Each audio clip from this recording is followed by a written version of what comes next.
Guys, thanks for joining my channel tonight. If you like it, please hit the like button, follow, and comment if you'd like. Tonight I'll be talking about 4 different kinds of depression, and I'm not a doctor, so I'm not giving medical advice, but just some advice from experience, and if not my own experience, then maybe experience of friends, but and just my general understanding. So I'll go over that, and then we'll do a meditation about depression in general. So one of the most common kinds of depression is situational. And that's where you're just, life has just kicked you in the butt, as Teddy Pendergrass would say, over and over and over and over and over again. So, and you just you're beaten down. Maybe somebody died, maybe you lost a job, you lost your house, you're living on the streets, you lost your spouse, something situational where it was a particular situation that caused you to be depressed. And that, it's going to be different from chronic depression, which is something that is with you all the time.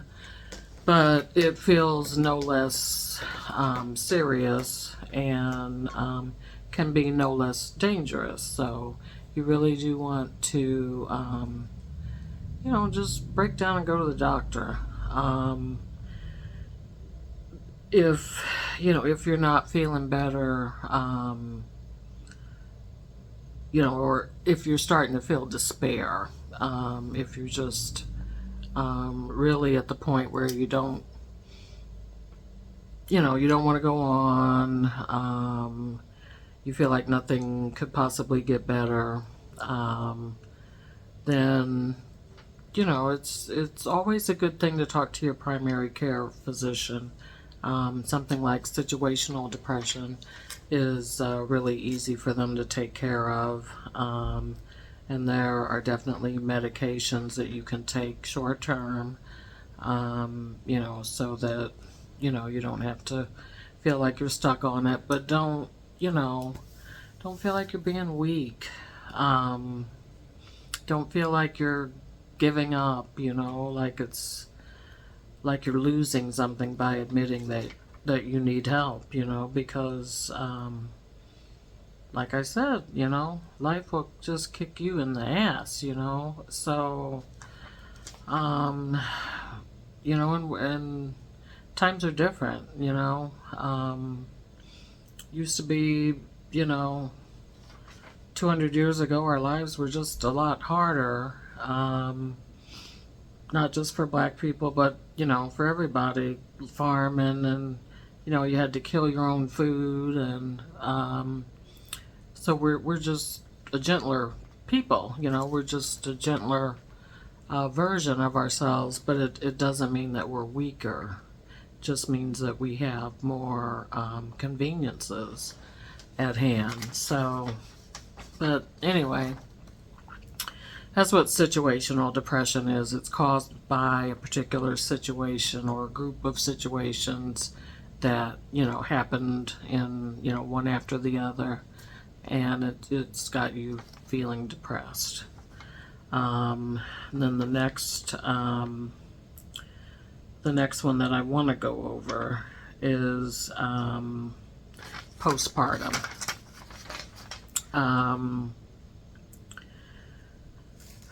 Like situational depression, postpartum just kind of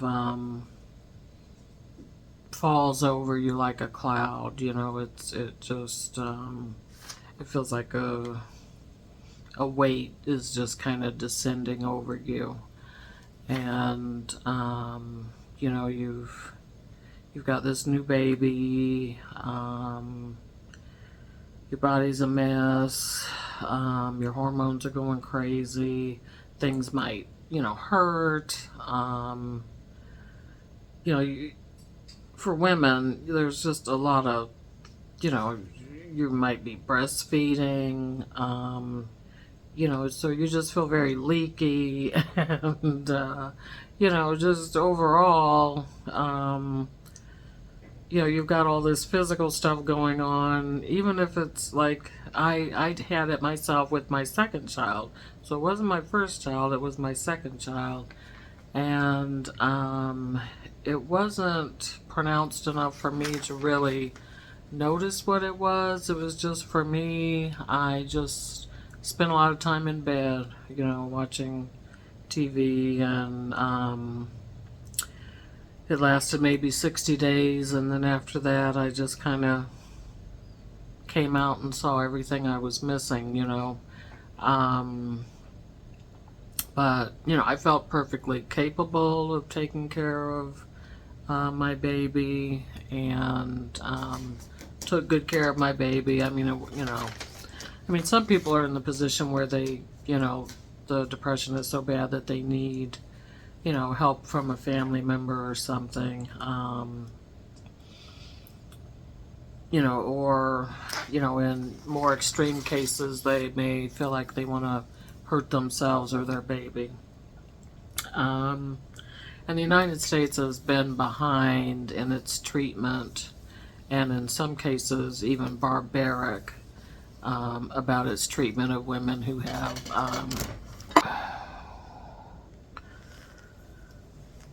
I love my cats, but sometimes I do wonder if they love me. But anyway, I'm not sure where I left off before the cat knocked over, almost knocked over the whole camera again. But anyway, I was just saying, the U.S. has in some cases been barbaric in the way that it's treated women with postpartum depression, because it's almost like it doesn't even really recognize it as a real thing, and like that the woman in Texas. God, I used to be able to think of her name really easy, but she drowned her kids, and she was having, psychosis. Before she did this, she was in the hospital, and she had so much going on. She had a zillion kids, and it was just a mess. And I thought it was criminal to arrest her for something that's, a hormonal and a mental illness. But anyway, if you're feeling that, again, tell your practitioner, your primary care doctor, and go from there, because you don't always have to start with a psychiatrist. And there's great medications out there for depression, so that you don't have to suffer, and you don't have to tell people, and you don't have to ask, your friends for advice. It's just, if you know that you're not feeling like who you are and your old self and everything, tell your primary care doctor, don't suffer in silence. Don't try to be strong. Just go do it. A lot of times they can treat you on their own. If they do recommend a psychiatrist, find one that is proactive, and that will give you medication that, works for you.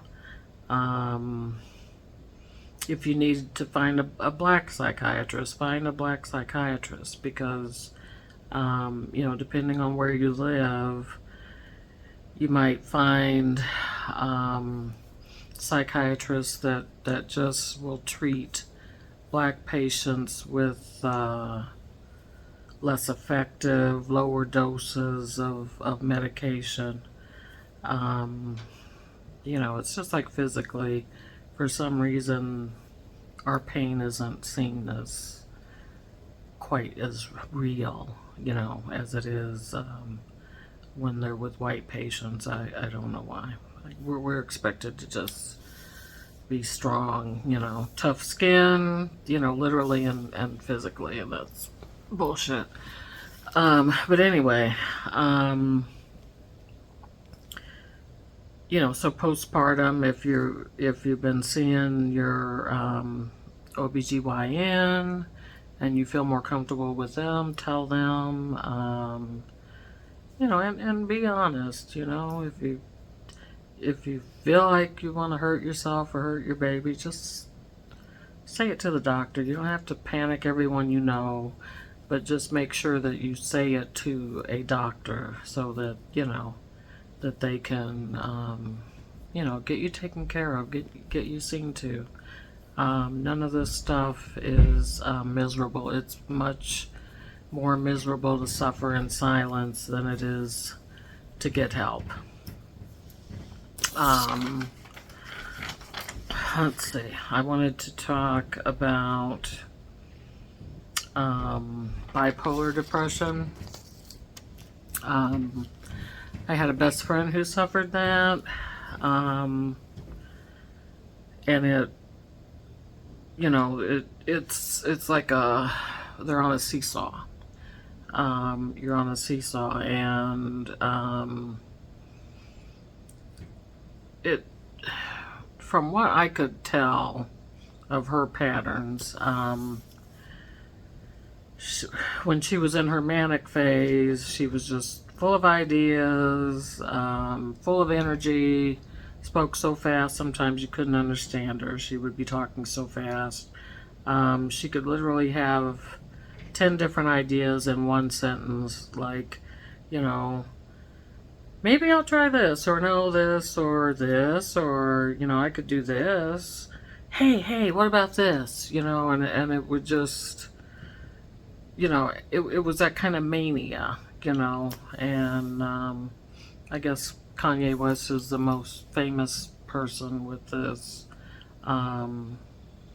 condition, and it's serious, and it's nothing to be joked about, and it can be very hard to deal with people who are suffering that condition, because when they're in a manic phase, they feel like they're on top of the world. They look good, they feel like they look good, like everything they say is funny and witty, and they're just so wonderful, and everything is good, and everything's coming up roses, and they're in a Walt Disney musical every morning when they wake up. And then because they're feeling so good, they wind up doing these crazy things, and then exacerbating them. Maybe they'll try to fix it, but they're still in this condition, and wind up making it worse and worse and worse. And then, it's kind of like, bam, they realize all this mess that they've created, and then they go into depression, and it can, they just sort of plummet, now there's medication for it. If they take the medication and they start to feel better, then they start to feel invincible again, and oh yeah, I don't need to take medication. I can just eat better, do yoga, run, drink smoothies, and it just starts all over again, this cycle, and they can be the most charming, charismatic people you ever want to know, and my friend was, and she was my closest friend, and she was so much fun, and I've never laughed, so much with another female friend. But in one of her manic phases, she just created some, a mess that was too big for her to endure, and she wound up taking her life because she just couldn't find a way out of the mess that she created in her mania. So, you know, but they're the group that's most difficult to treat, because as soon as they feel better, they just won't take their medicine.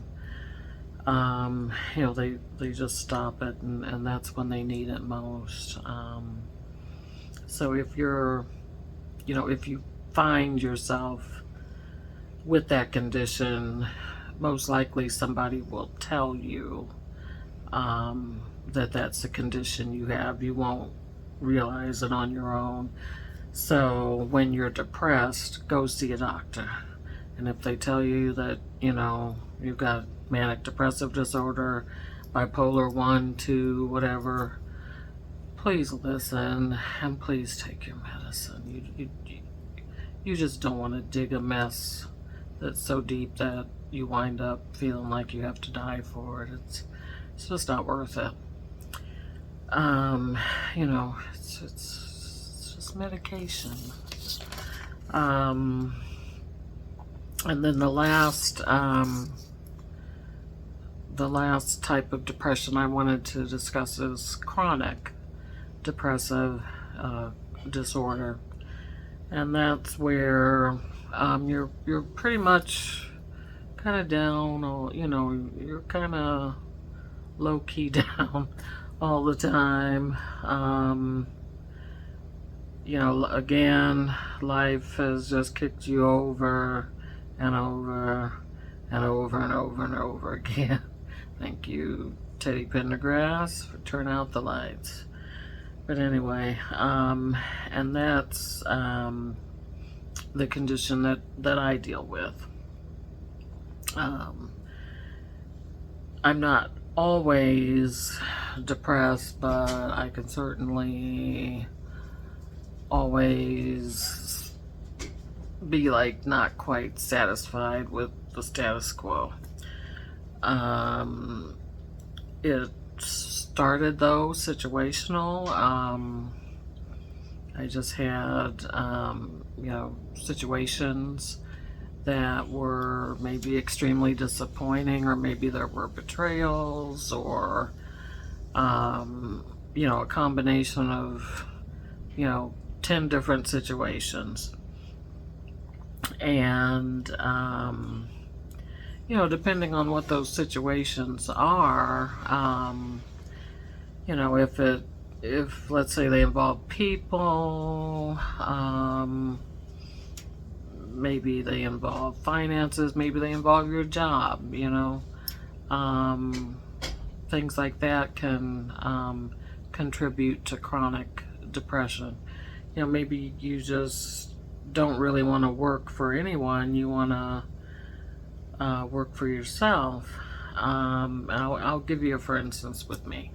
So I've been writing books since I was 6, and started trying to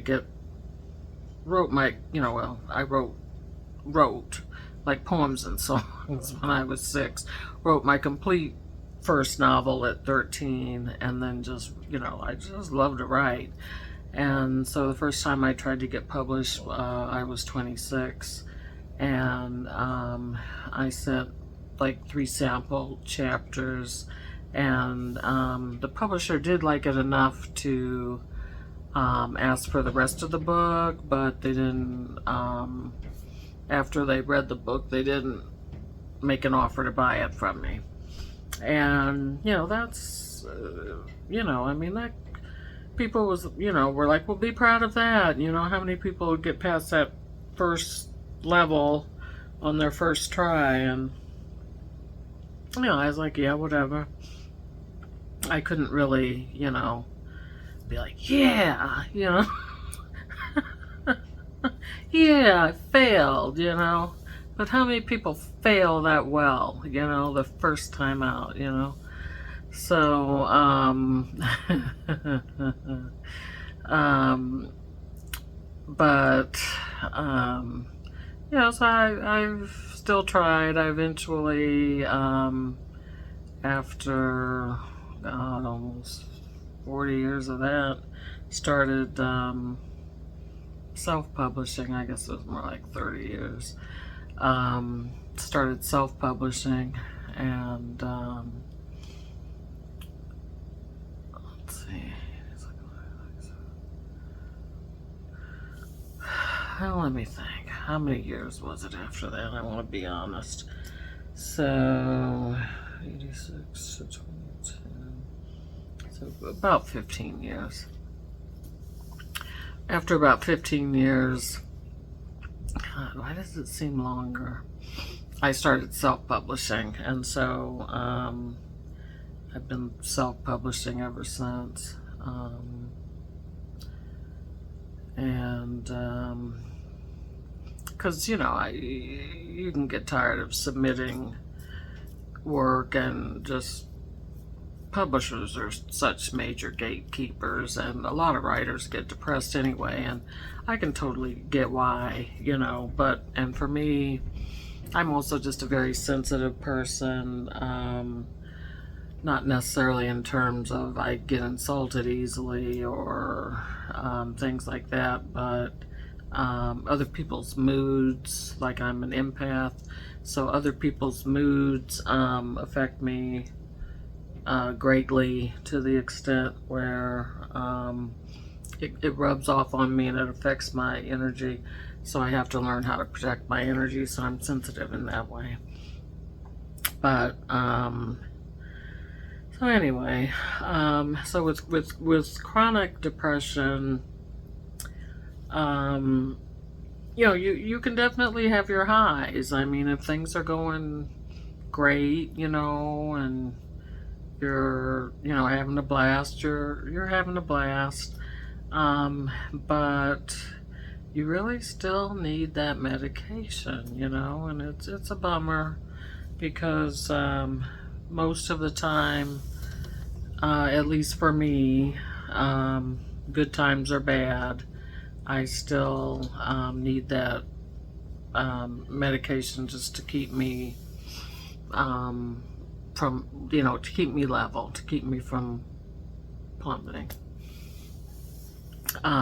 It used to be hormonal related, but then, after menopause it continued, and I was like, oh my God, I really thought that would be over after menopause, but it's like, not so much. So, but anyway, chronic depression can definitely be situational, where, you can be, doing like right down the middle, and then something bad happens, and you really, if you don't catch yourself, or if you're not on medication, that cloud will descend, or if you're not on the right medication. Stop. Oh, these cats, I'm so sorry. So, few pieces of advice. I've got some notes here. So the first thing I would suggest really is, like I said, talk to your primary care. And if they, are willing to try some medications with you, then do that. It's easy, that's the easiest way to do it. Then the second thing I would try is a psychiatrist who is there, should be there not to judge you, but strictly, to judge you in terms of, how strong you are based on your race. But they should be there to treat you for your depression in a sensible, but proactive, serious way. And I say this like this because, and my daughter had some depression when she was younger, and as she got older. So between the two of us, we've seen a handful of psychiatrists, because if say you move or they move or whatever, you may need another one, or your insurance changes, and maybe your new insurance, that other doctor wasn't, he's not affiliated with it. So for different reasons, I've had experience with a handful. And some are just lazy. They're just like lazy. I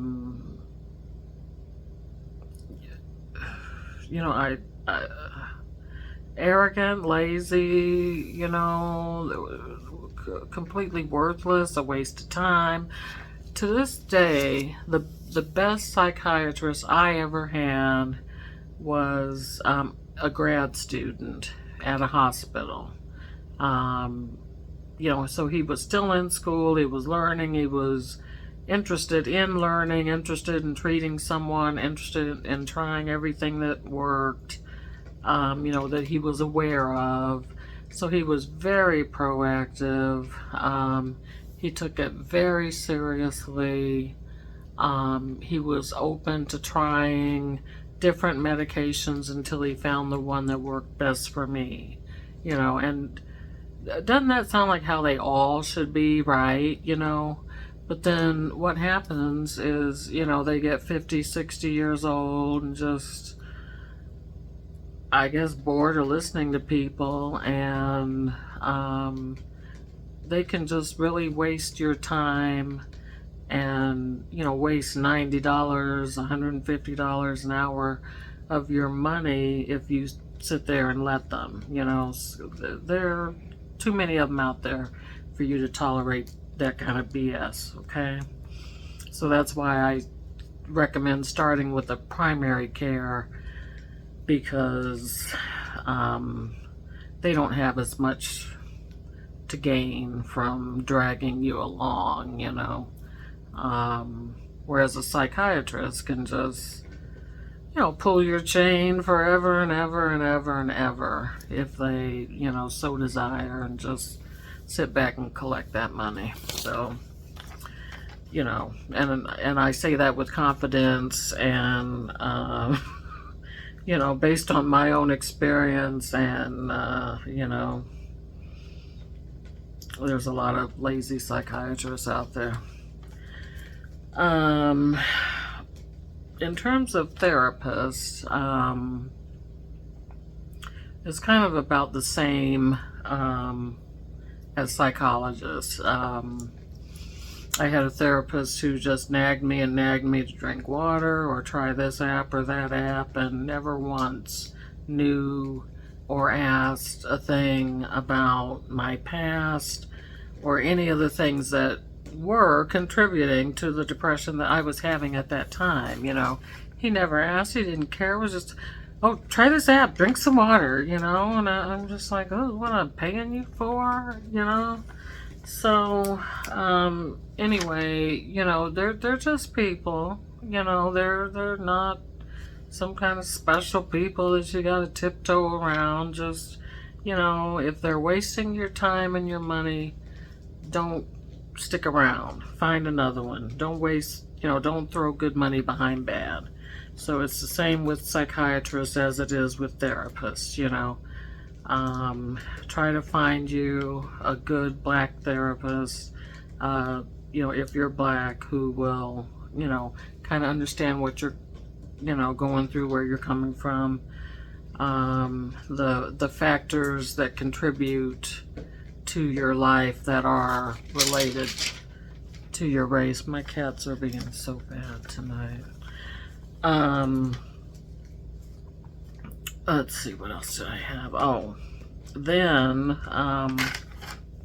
hospitals. I have been depressed enough to be in the hospital. Guess what? There's no people like in the movies, like, leaning against the walls, talking to themselves and, drooling or screaming all of a sudden, um, you know, walking down the hall like this, there's there's none, there's none of that. You can't really even walk down the hall just for no reason, you know what I mean?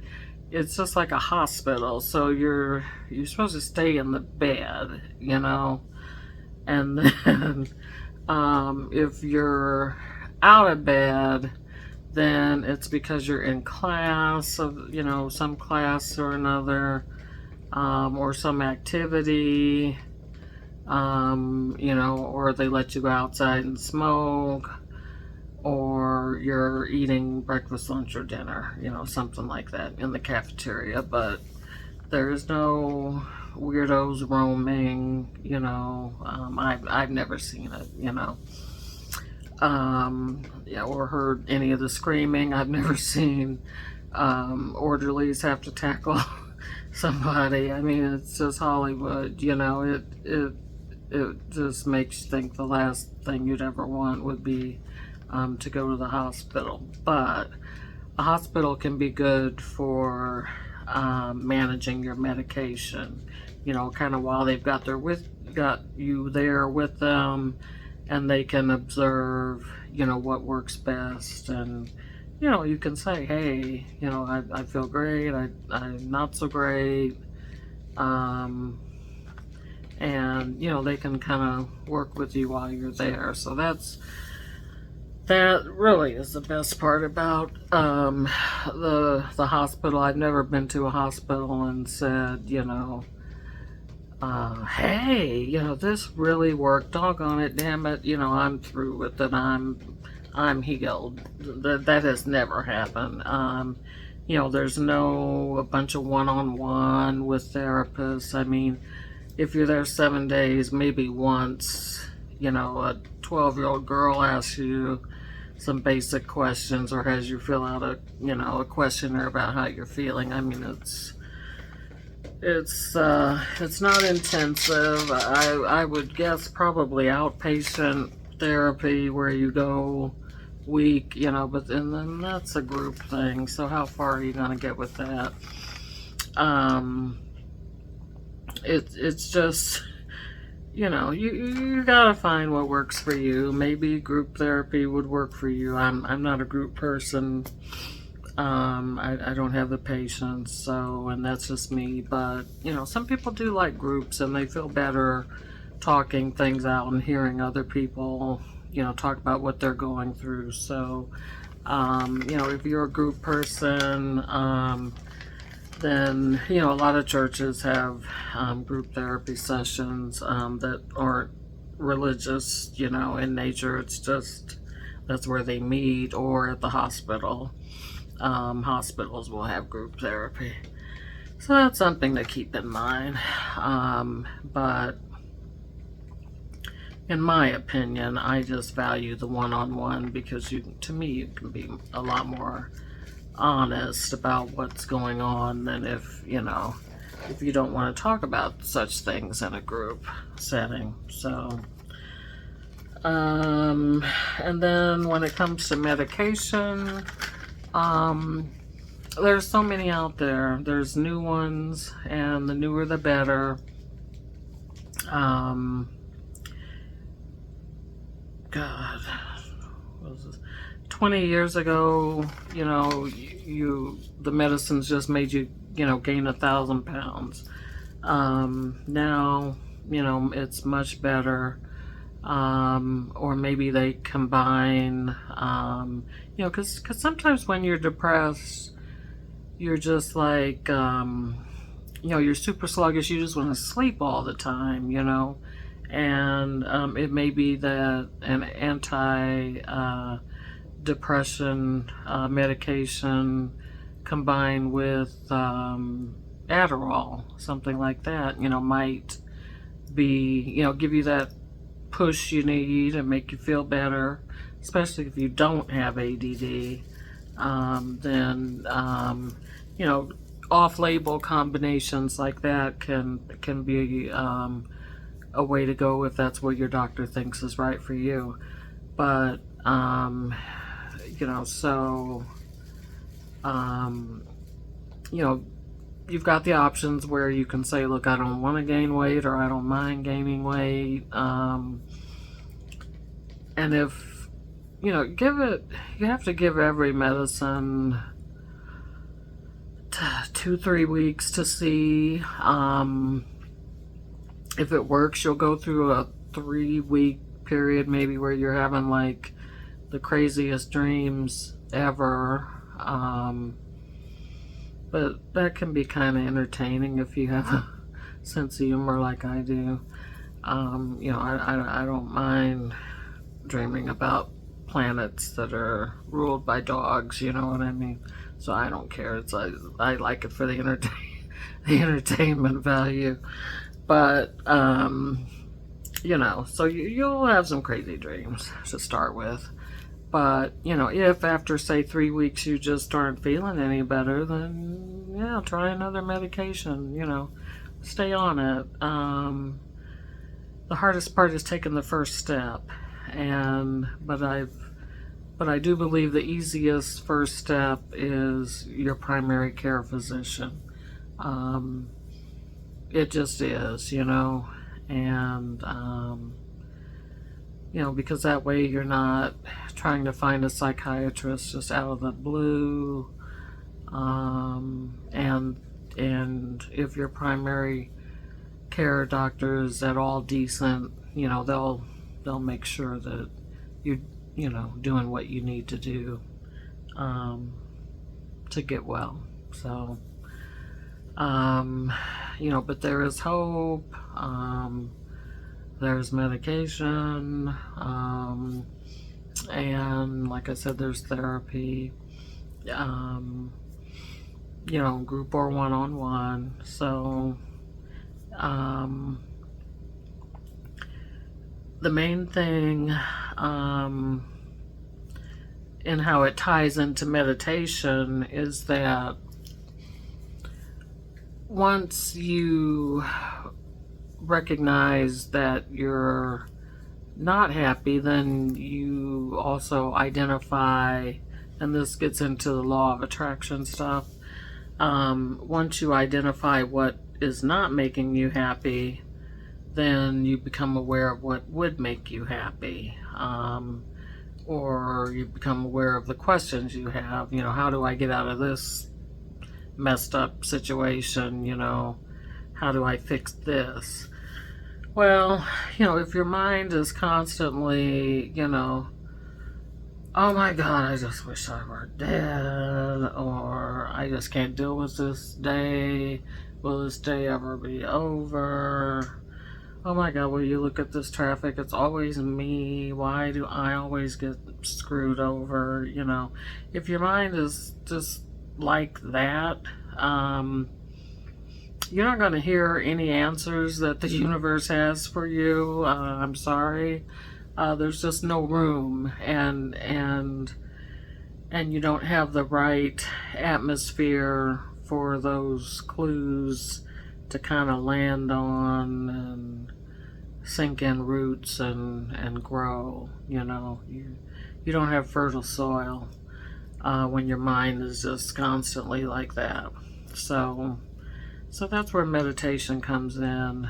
You don't have to be in a good mood to meditate. You don't have to be in a bad mood to meditate. You don't have, you know, if you're sobbing and crying, then that would not be a good time to meditate. But if you're just, you know, in a average general mood, then, you know, and you're depressed, go ahead and meditate. You know, I mean, depression is, you know, when you're depressed, that's one of the best times to meditate, because you literally escape. You turn it off, you know. You turn off thinking about, you know, you stop thinking about the misery. You stop thinking about what's bothering you. You give yourself 15-20 minutes of just silence, you know, of just being. And what this does for you is, not necessarily during the meditation, but that amount of quiet time will heal your mind to the extent and quiet your mind to the extent that, when an idea comes, it'll find more fertile ground. You'll be more likely to pay attention to clues when your mind is more quiet. If you're driving through traffic and you're just, fighting back tears, feeling sorry for yourself, and there's nothing wrong with that. But if you're in that position, you're likely to miss the billboard or the bumper sticker, or the street sign that has the hint for you, the clue for you. And trust me, all of those things can offer clues. The universe will send you clues that way. A song on the radio, maybe if you weren't meditating, you might just, turn the song off, forgot it, for whatever reason you hate it. But, if you're at all in the habit of meditating and tuned in, maybe you'll catch the meaning that it has for you, if that makes any sense for you.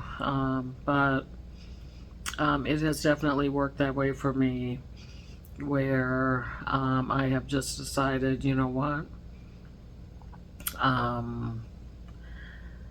I'm just gonna really work on controlling my thoughts and, monitor them, pivot away from the negativity, try to think as little as possible, when you're driving, when you're in the shower, washing dishes. I'm just gonna do this exercise in awareness and just be aware and focus on just what I'm doing at this moment, which clears the mind. And then that opens you to the universal nudges and hints and clues that otherwise you're just going to ignore, because your mind is too sad or resentful or, too full of despair or just, pissed off, whatever.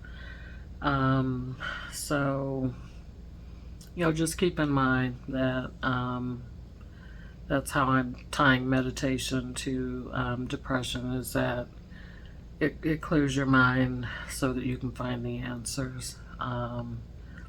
And you stop tormenting yourself, for 20 minutes a day.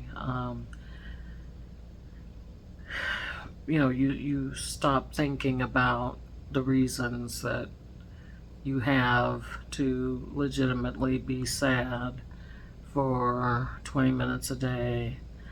And it's great because the effect lasts longer than that. It's going to last till the next day. It really is. So,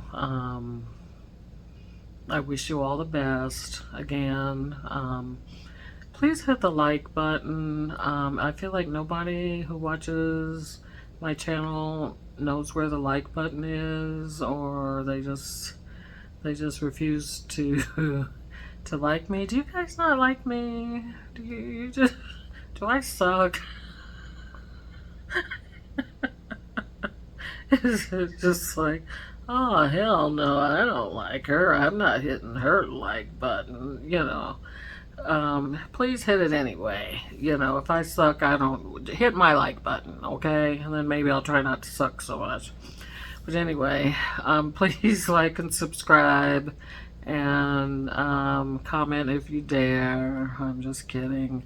And get comfortable and close your eyes and just kind of fall into that gap between thoughts, okay? And thanks again for listening. My channel name is I Am Donna B. Enjoy your meditation. Thanks.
Even if you're having a hard time falling into the gap between thoughts, please listen to the video until the end.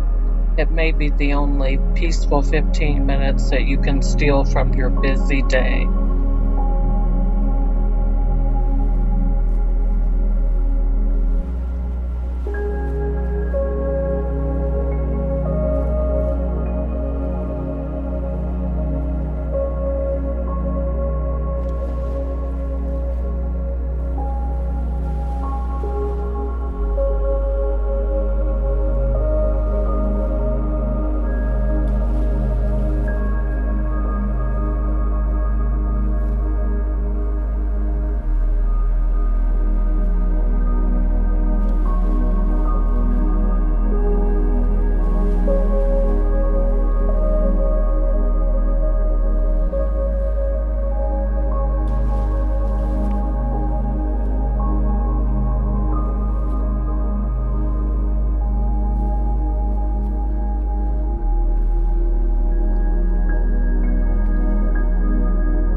will be well, and all manner of things will be well.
Now it's time to open your eyes and return to the world around you.